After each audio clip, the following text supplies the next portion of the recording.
So that was a massive setback from what had been pretty spectacular sort of business career up to then. But you've continued to be extremely successful. How do you dust yourself down and bounce back mentally from a massive hit like that? I suppose it's character forming and character testing, really. I suppose I've never been a quitter. I try and learn lessons. I go back and just try and refocus, try to work clever as well as work smart as well as hard, I think would probably be a bit of a motto of mine. You know, I was in a position following UIGEA. I knew the company had to downsize. I was lucky enough I'd taken some money off the table. I'd sold shares in Sporting Bet, not all of them, but I'd taken enough money off the table to be comfortable. And as the company was downsizing, I went to the chairman when we reported our final year results. I think it was January '07, and I spoke to the chairman and said, look, I'm going to volunteer to come off the board because you've got to make cuts in central costs. And, you know, I was an advocate of being in the American market, so I'm happy to come off the board and to go and branch out and to do other things.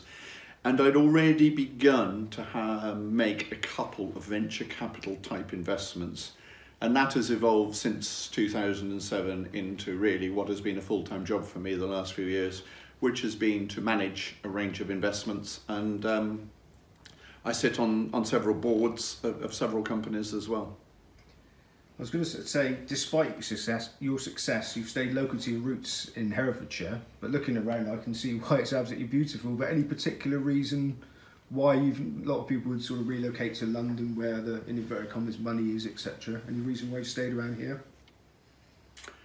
I do have a flat in London. I'm a regular visitor to London on business. About 3 of those boards that I sit on are in London. So there are also the other meetings. Some of the investments are in and around London, and you know, it is the business centre of the UK, if I'm honest. So the quality of life for me is around here. It's a beautiful part of the world, as you say, but also lifelong family and friends living in this area.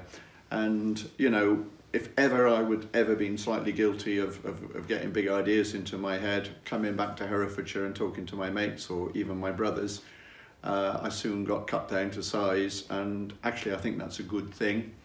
I have seen 1 or 2 people who've lost their heads and success has gone to their heads, and I'm not sure that that's always a good thing, each unto their own and all of that. Also a very level-headed wife, which probably helps as well, if I'm honest. So part of your leisure, you're still involved in horse racing as an owner.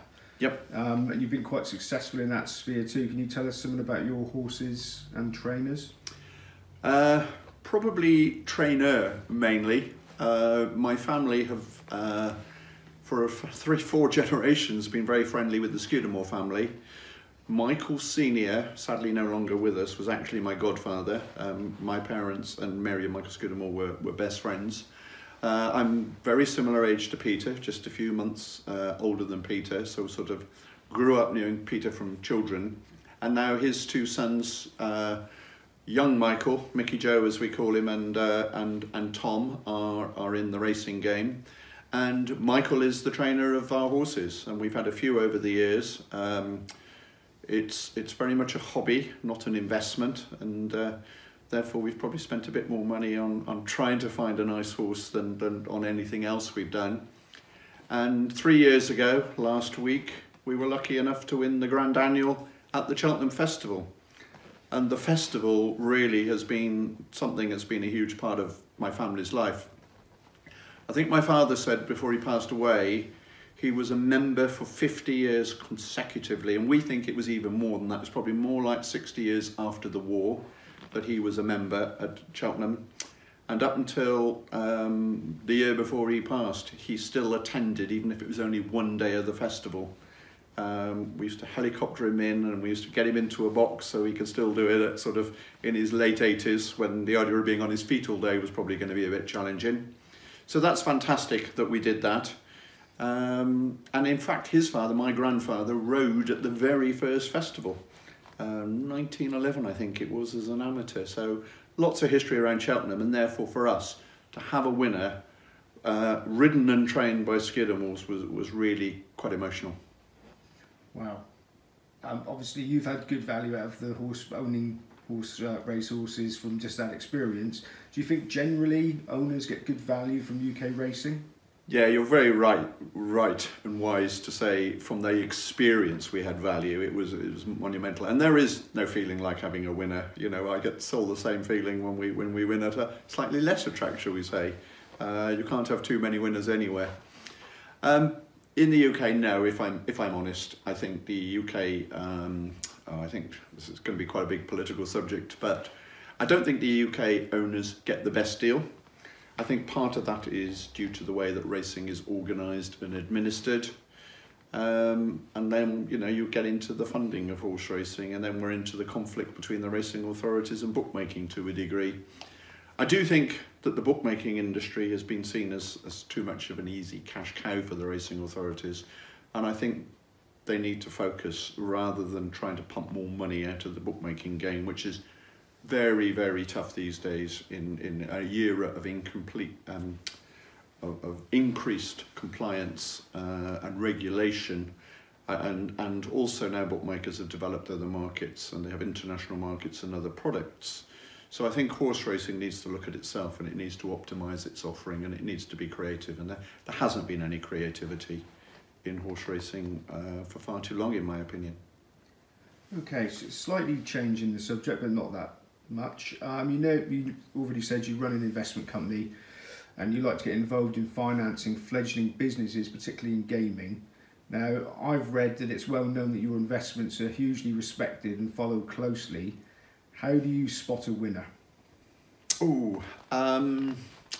First of all, you have to believe in the market opportunity. There's no point in coming up with something brilliant if it doesn't solve a problem, or if it doesn't have a big enough market for that product. I think my marketing background helps in understanding business to consumer marketing. So I look at things through that lens. I'm an analytical person anyway, but the single overriding factor I'd say in making decisions is I focus on the management team. I have a very simple mantra, which is, quite frankly, you know, good management solve issues, poor management create issues, and it really can boil down to that. So I think I'm lucky in that in and around gaming, I think I understand the market, try and stay in touch with the consumer and the trends with the consumer. Hence, I still have a bet, I still play a little bit of poker purely for leisure, but look at other games and new developments. And as I say, if I see the right opportunity with the right management team, that's when I get very interested.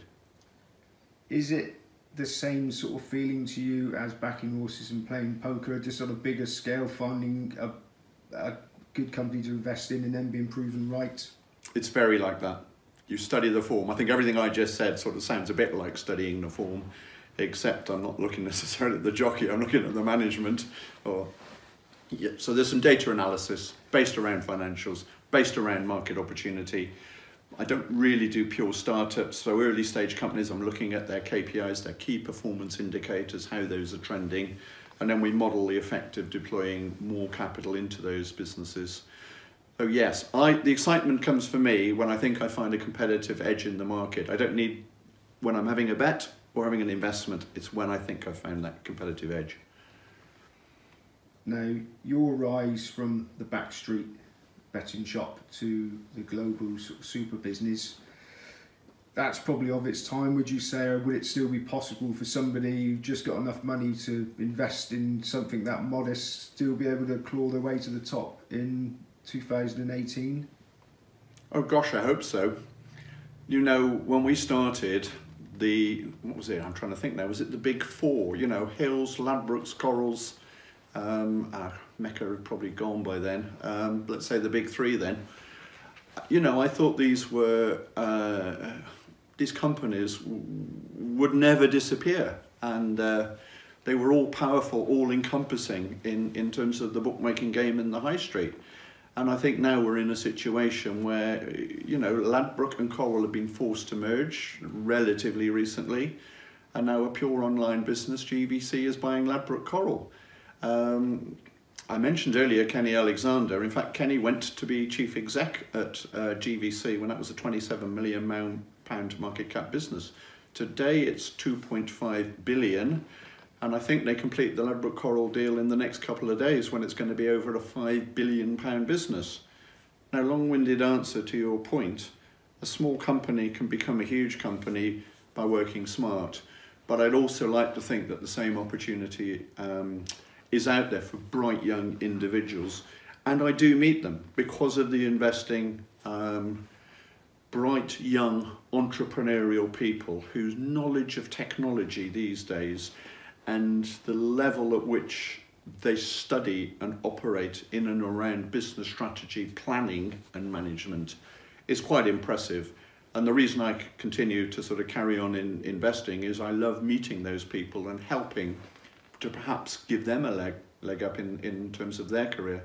So I absolutely hope it's possible. And I do believe that it is possible. And finally, you were one of the first to spot the business potential of the internet. Now everybody's focused on the internet. Have you cast your eye beyond it to the next big thing? Beyond the internet? No, I'm not that clever. Blimey. I think there are opportunities in and around the internet and in and around technology. I like marketplace type businesses. So where if you like, a digital and a mobile platform can bring together buyers and sellers. We've made a couple of those type of investments. I'm chairman and investor in a very smart B2B bookmaking technology business where we offer managed services as well, called FSB. I think that's a really interesting company and on the up. Something that's completely innovative is Football Index, where I'm an investor. And Football Index effectively makes a virtual stock market in football players, but for real money, and pays real money dividends. That company, I think, is a huge market opportunity, and that's something that we're also very excited. I'm very excited by. And finally, I've recently been made chairman of the gambling.com group.